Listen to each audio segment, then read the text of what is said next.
Napansin ng netizen sa kasal ni Julius at Kamang Yan, viral. Usap-usapan ngayon sa social media ang kasal ng sikat na vlogger na si Kamang Yan at boyfriend niyang si Julius Mantala. Maraming natuwa sa kasal, pero may isang detalye sa seremonya na agad napansin ng mga netizens. Si Kamang Yan o Mercedes Lasak sa tunay na buhay ay kilala sa kanyang mga vlog tungkol sa simpleng buhay probinsya at pagluluto, na minahal ng milyon-milyong followers. Sa TikTok at Facebook, umaabot na sa milyon ang kanyang taga-suporta dahil sa kanyang relatable at natural na content.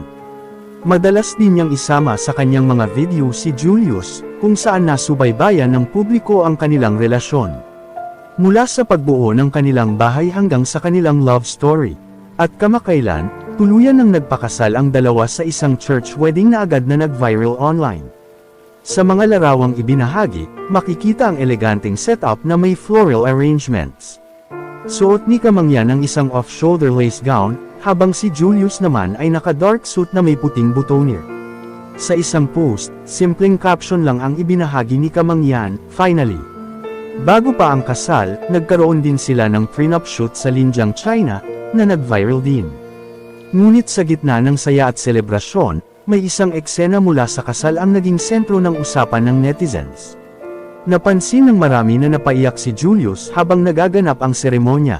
Sa halip na puro pagbati, napuno ang comment section ng mga reaksyon tungkol dito.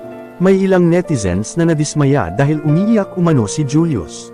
May ilan ding ikinukumpara ang pag-iyak ni Julius sa ibang personalities na sina Alger Abrenica, Tom Rodriguez, at Nico Natividad. Para sa netizens ang pag-iyak ng groom ay senyales na magluluko ito. Komento ng isang netizen, "Hala, umiiyak si Boy, umiiyak si Alger, si Tom at si Nico." Sa kabila nito, may mga netizens pa rin na nagpakita ng suporta at nagsabing normal lang ang maging emosyonal sa ganitong okasyon. Maging si Kamang Yan ay tila napansin ang reaksyon ng publiko at pabirong sinabi, sabing walang iiyak eh.